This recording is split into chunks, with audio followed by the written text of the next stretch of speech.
Hello everybody, my name is the Deuteron Doctor, and today we were going to be talking about how to play Aerospray. How to play Aerospray is pretty easy in the fact that you don't have to aim very much. It has a long, wide spread, so killing's pretty fine.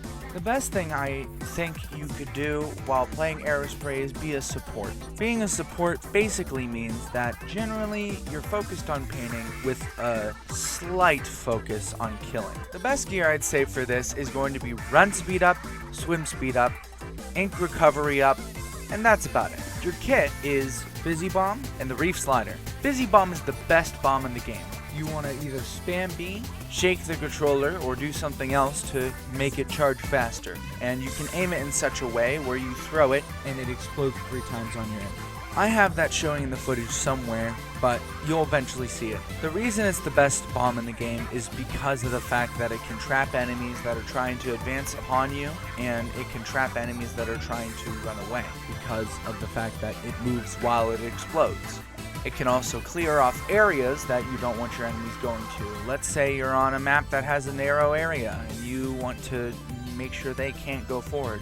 Well, you could throw a Fizzy Bomb in their path if it's a narrow enough path, and then you could block them off from going in there for at least a few seconds. The Reef Slider, and I've talked about this in the Undercover Brella video, but the Reef Slider should not be used to go into combat unless you are absolutely certain that you are going to kill everybody in that area. If there's somebody that dodges that Reef Slider, you will 99% of the time die right after doing it. The reason of this is because it has a lot of startup lag and a lot of ending lag. And even if you press the explode button right after you use it, it's still going to be later than you want it. The best use for Reef Slider is if you have everybody in one little group, or they're near each other enough to where the explosion would kill them all. If they're all in that group, you can use it and kill them, and then you're fine. But if they have any chance to escape that explosion radius, they will. So the best use for it is going to be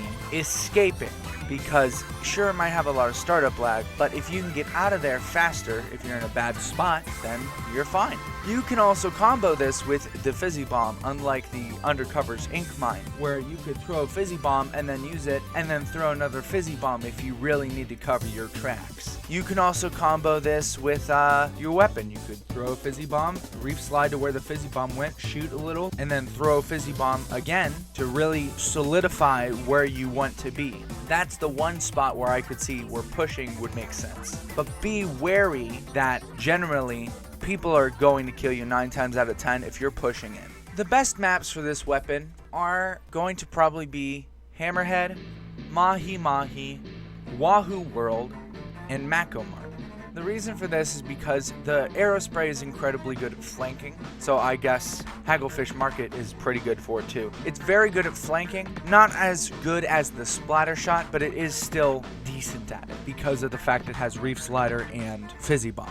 So you're going to want to abuse that. If you have somebody that's a painter and you already have a backline and an assault, Aerospray is a perfectly good option because it can paint a little and it can help kills, which in Splatoon 2, sure, it was not a killer at all. But in this game, for some reason, it destroys. Now granted, I'm going to be honest with you, it has fallen off ever since the beginning of the game. It's used more in lower rank battles rather than higher rank battles, but it is still present. So you're going to be able to bank off Aerospray for at least a while more. The weapons I'd say it's strong against are going to be Brellas, brushes, especially the ink brush and octo brush. If you can prevent them from getting to you, then they're amazing against it. Another one would be Hydra. If you can sneak up on a Hydra, or really any Splatling that has a slow charge and can't recharge instantly, then you will have a major advantage against them. The weapons that it's weak against, I'd say, is going to be Chargers. From a far range, obviously. It has an advantage when it's close range, but I'm talking far range, is you're going to have a hard time getting to them, especially if they know what they're doing. The other 2 weapon classes that I think it's weak against are going to be blasters, especially if the blaster knows what it's doing, and dualies, because dualies can just dodge around you consistently well. Other than that, try to avoid getting into battles that obviously you're not going to win. If somebody has amazing aim and they're dodging around you with dualies, maybe have the assault weapon on your team go and pick a fight with them, because a support against an assault weapon, a good portion of the time, not 90%, but a good 55% of the time, is a bad idea. So try to either get a teammate to help you out with a scrim if that happens, or if that happens, try to retreat or throw bombs at them instead. Try to preserve your life more than preserving your turf, if you get what I mean. The best rank modes for this weapon are going to be Clan Blitz and Splat Zones, only because Clan Blitz, very easy to get a large lead just by throwing clans in and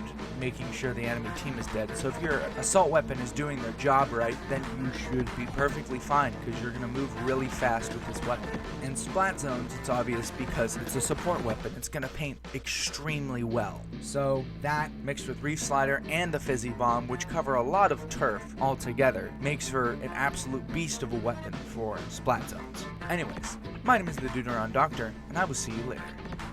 Bye!